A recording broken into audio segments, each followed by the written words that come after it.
With much of the nation's capital city still reacting to the Mueller report, we take a look now to see how the findings are resonating with voters outside of Washington. I'm joined by Chris Buskirk from Phoenix. He's the editor of the conservative journal and website American Greatness. And Connie Schultz. She is a Pulitzer Prize-winning columnist and journalism professor at Kent State University in Ohio. We say hello and welcome back to both of you. So, Connie, I want to start with you. What are you hearing from people in reaction to the Mueller report and the fact that Congress is plowing ahead with investigating some of what's in there?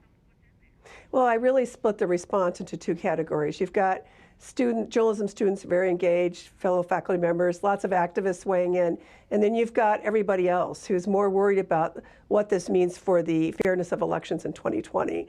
And I'm seeing an increased anxiety about that, particularly in communities where we live. We're in the city of Cleveland. We're the minority race in our community, and they've already had so many reasons to be concerned about whether their vote is going to count.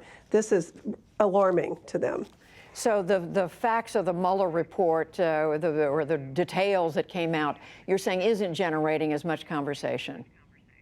I would say with regular citizens who aren't following politics daily and with the same intensity that journalists and faculty and students are, yeah, I'd say that they've always been more focused from the conversations I've been having, this is including a lot of people in labor, about what's going to happen with the actual elections because of the Russia's interference with the campaign elections last year, or in 2016, excuse me. And Chris Buskirk, what about you? What are you hearing from real people about all this? Yeah, the reactions sort of fall into a couple of different categories. One is sort of, well, okay, so we've spent 2 years talking about was there collusion between President Trump and/or his campaign and agents of the Russian government. And I think for people who, again, aren't deeply invested in this, it was sort of a binary question, yes or no. And the Mueller report basically answered that no.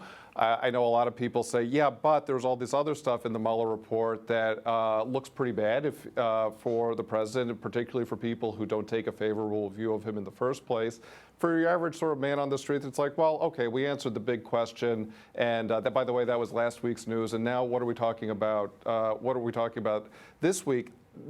The second sort of category, which I find in a way more interesting, is there is, and granted this is from people who are sort of right of center, say, you know, there may be an irony here, which is that having spent 2 years on this subject and so much sort of political and cultural capital invested in it, that this may actually hand the president a weapon for the 2020 campaign, where he says, see, I told you it was fake news, there was no collusion, and I was proven right by Robert Mueller and a team of mostly Democratic prosecutors. And so that has some interesting political implications. So, Connie, are you hearing any of that sort of political thinking ahead from folks you talk to?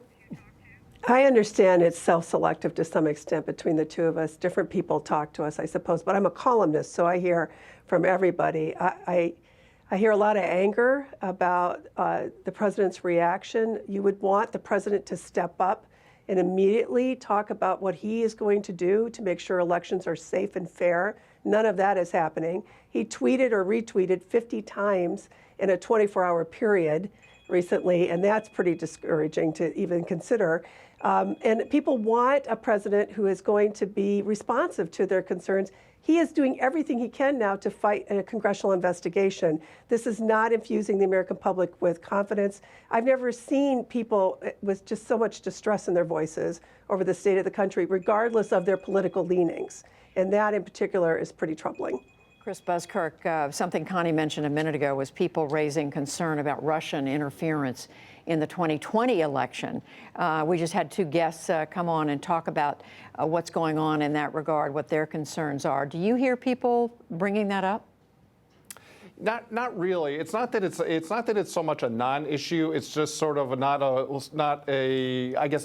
top 10 issue. I think people recognize that the Russians, and by the way, not only the Russians, the Chinese do the same thing, but there are multiple foreign actors who attempt to influence American elections. I think this is one of those questions where people are concerned about it in principle, but it's sort of an amorphous thing, and they're not quite sure what to say or to do or to recommend that politicians do about it. What I do hear is that there is insecurity with regards to vote integrity. From on the left, people come at it and say, well, there's voter suppression. On the right, people say there's voter fraud. And the common theme here is that people are wondering, is the vote itself does the vote itself have maintain its integrity? Is it accurate? Is it fair?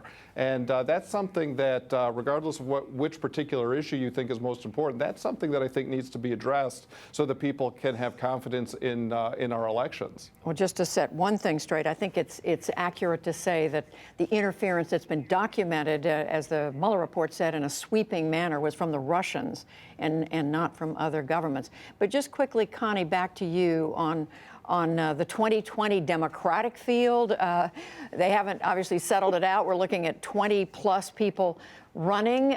Is it taking shape of any sort? We know Joe Biden is supposed to be getting in tomorrow. Is it taking shape? Well, it's pretty big and amorphous, as you said. And I don't hear too much frustration from, well, let me put it this way. Women and people of color are probably expressing more frustration right now. It's amazing how many white men think they are going to be the miracle worker and should be president. That's pretty astonishing if you're a woman in America watching this, for most of us, and certainly if you're a person of color. But we're going to see what happens. We're going to sort it out. I don't believe for a moment that most of the men who are getting in this race really do believe they're going to win. But there's name recognition in running, right? You definitely get a lot more attention if you're running. And I don't mean to sound cynical about it, but you know, I've been following politics a long time in this country. And Chris, quickly to you from the other side of the political spectrum, but talking to people, any sense of the Democratic field coming forward for you? Yeah, you know, I'll tell you, I feel like it's a little bit of Groundhog Day. I mean, this feels so much like the Republican primary 4 years ago.